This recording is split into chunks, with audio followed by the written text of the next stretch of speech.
안녕하세요. 고전의 지혜입니다.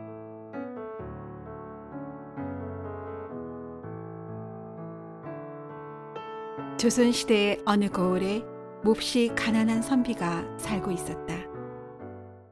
부모에게 물려받은 재산도 많지 않았고 과거 공부하느라 세월을 보냈으나 수차례 낙방만 거듭하였다. 선비는 세상 물정을 몰랐으며 남의 것을 탐하지도 않았고 어려운 일을 보면 돕고자 하는 마음을 가진 착한 사람이었다. 선비는 이렇게 재물을 늘릴 재간이 없었고 식구수도 늘어나다 보니 자연히 살림이 어려워졌다. 그나마 처갓집은 꽤 부유하게 잘 살았고 가끔씩 도움을 받곤 하였다. 어느 날 아내가 수심 가득한 얼굴로 말했다. 여보, 양식이 며칠분밖에 남지 않았어요. 어쩔 수 없이 친정 어머니께 부탁 좀 드려야겠어요. 어허, 장모님께 매번 이리 부탁을 드리면 성가셔 하실 텐데. 내 무능하여 당신에게 이런 걱정을 안기니 면목이 없구려. 날이 밝는 대로 다녀오리다. 날이 밝자 선비는 아침으로 죽을 먹고 무거운 마음이지만 부지런히 걸음을 재촉해서 저녁이 조금 지나 처갓집에 도착했다. 선비가 처갓집에 들어서자 장모가 왜 또 왔냐는 듯 시큰둥한 표정으로 큰사위에게 제대로 눈길 한번 주지 않았다. 계집종이 선비에게 저녁밥을 먹었는지 묻자 선비는 머뭇거리다가 가까스로 식전이라고 조용히 말했다. 계집종이 이 사실을 장모에게 말하자 장모가 말했다. 에휴, 저녁상 치운 지가 언제인데 먹다 남은 밥이랑 있는 반찬이랑 해서 내드려라. 선비는 방 안에서 이 소리를 듣고 미안한 마음에 불편했으나 하루 종일 걸었던 터라 찬밥 더운 밥 가릴 처지가 아니었다. 계집종이 저녁상을 차려오자 선비는 급하게 숟가락을 손에 들었다. 그때 누군가 소란스럽게 들어오는 소리가 들려 고개를 돌려보았다. 마침 근처에 사는 부유한 집안의 자제인 아랫동서가 활기차게 들어온 것이다.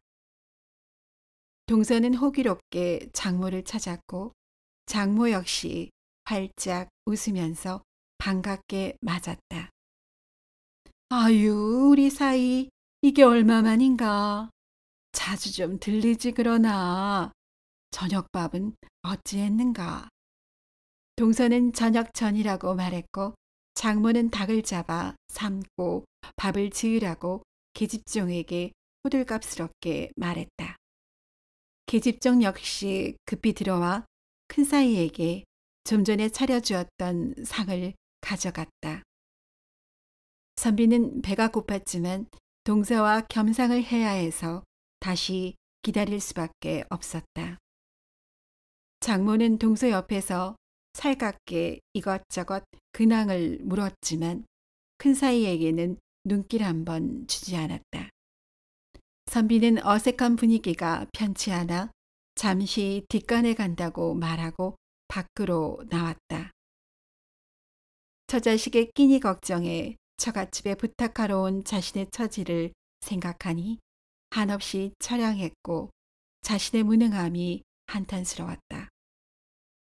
선비는 처갓집에 다시 들어갈 마음이 생기지 않았고 그 길로 자신의 집으로 발걸음을 돌렸다.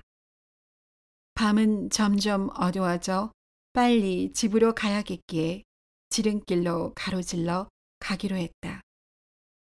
험한 지름길을 택하여 산길을 걷고 강가를 걷다 보니 선비는 기진맥진했다. 선비는 아침에 죽 한 그릇을 먹은 이후에 아무것도 먹지 못해서 모래사장에 빠지는 발을 한 발자국 옮기기조차 힘들었다. 바로 그때 선비는 무언가에 걸려 앞으로 거꾸러졌다. 선비는 바로 일어날 힘이 없었고 그나마 넘어진 곳이 모래사장이라 다행이라 여겼다. 잠시 모래사장에 누워 하늘을 보니 밤하늘에 총총히 박힌 별들마저 자신을 비웃는 듯했다. 선비가 다시 일어서려다 문득 무엇에 넘어진 것인지 살펴보았다. 모래 위로 삐죽이 동아줄 같은 것이 나와 있었다. 선비는 다가가서 만져보았으며 손으로 이리저리 더듬어 보고 소스라치게 놀랐다. 손에 잡힌 것은 엽전 꾸러미였던 것이다. 선비는 긴장되어 손을 떨며 모래를 파보았고 엽전 꾸러미는 그치지 않고 계속 나왔다. 선비가 지고 가기 어려울 정도의 엽전 꾸러미가 나오자 선비는 짊어지고 갈 수 있을 만큼만 챙겼다. 선비는 주위를 살핀 후에 모래로 다시 덮은 후 그 자리를 표시했다. 선비는 허기가 졌지만 짊어진 엽전 꾸러미들이 무거운 줄 모르고 집으로 향했다. 한밤중이 돼서야 집에 도착하자 선비는 사랑방에 엽전을 내려놓고 아내를 불렀다. 엽전 꾸러미를 본 아내가 놀라자 선비는 자초지종을 얘기했고 밥을 달라고 했다. 아내는 처갓집에 가서 밥 한 끼 제대로 먹지 못하고 쫓기듯 나온 남편이 가여웠다. 남은 쌀로 밥을 지어서 허기진 채 잠든 아이들을 깨워서 온 식구가 식사를 했다. 선비는 연신 웃음이 나왔고 날이 밝기 전에 엽전을 발견한 곳으로 서둘러 다시 왔다. 표시한 곳을 파보니 다시 엽전 꾸러미가 쉼없이 나왔고 표시를 하고 집으로 돌아왔다. 평생 만져보지 못한 엽전 꾸러미가 방 안에 쌓였다. 선비는 쌀을 구해서 온 가족이 푸짐하게 식사를 하고 기운을 차리자 어스름한 저녁에 온 가족이 집을 나왔다. 밤마다 다른 사람들의 눈을 피하여 온 가족이 모래에서 엽전을 파내어 날랐다. 다행히 강가가 후미진 곳이라 남의 눈에 띄지 않았고 이렛날이 되자 커다란 배가 모래 속에서 드러났다. 배는 손으로 만지자 나무가 바스러졌다. 좋기 100여 년 전에 난파되어 모래에 파묻힌 듯 보였고 어디에도 배 주인이 누구인지 알아볼 단서가 없었다. 선비네 가족이 엽전을 모두 옮기자 광을 한가득 채우고도 남았으며 좋기 10만 냥은 되었다. 엽전에는 상평통보라고 적혀 있어 다행히 유통되는 것이었다. 선비는 급한 대로 식량을 마련했다. 죽으로 하루 한두 끼니를 때우다가 쌀로 지은 밥을 끼니마다 먹으니 풍족한 마음이 들었으나 선비는 근심이 생겼다. 필시 누군가가 이리 큰 재물을 잃어버리고 어려움에 처했을 터인데 이리 해도 되나?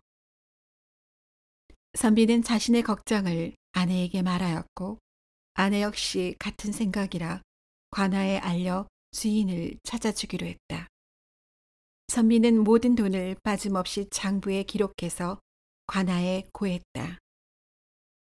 다행히 원님은 청렴한 사람이라 여러 곳에 방을 붙여 제대로 주인 찾는 일을 진행하기로 했다.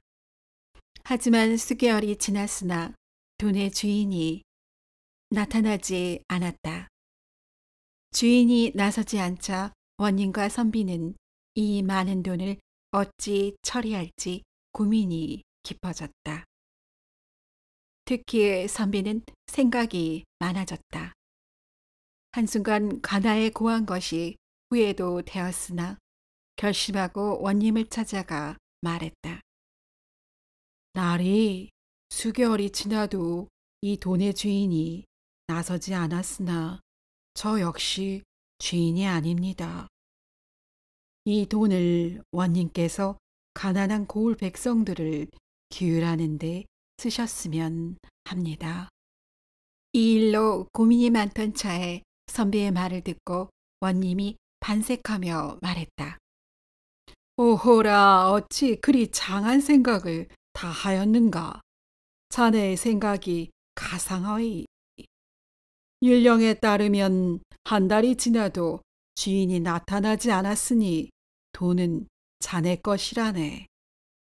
밖으로 알리지 않고 자네가 전부 돈을 차지할 수도 있었을 터인데.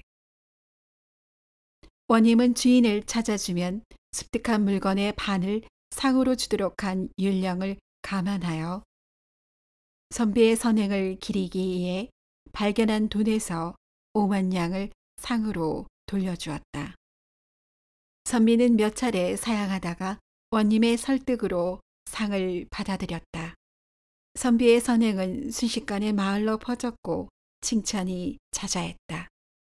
원님은 해마다 입는 풍수해를 막기 위해 지방을 보수하고 수재민을 기울하는데 선비가 기부한 돈을 썼다.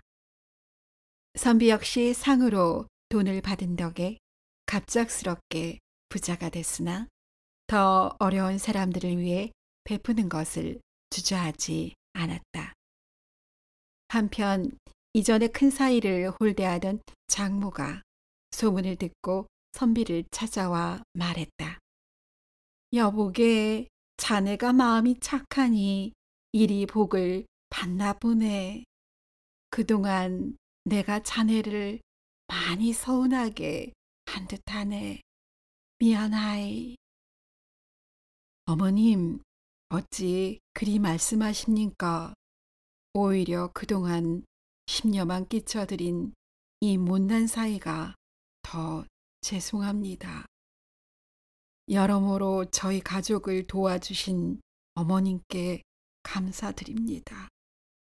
이후로 선비는 처가 부모님을 정성을 다해 더욱 잘 모셨고 마을 사람들에게도 좋은 일을 많이 하며 착하고 행복하게 잘 살았다고 전해진다. 오늘도 이야기를 시청해 주신 여러분께 감사드립니다. 재미있는 이야기로 곧 찾아뵙겠습니다.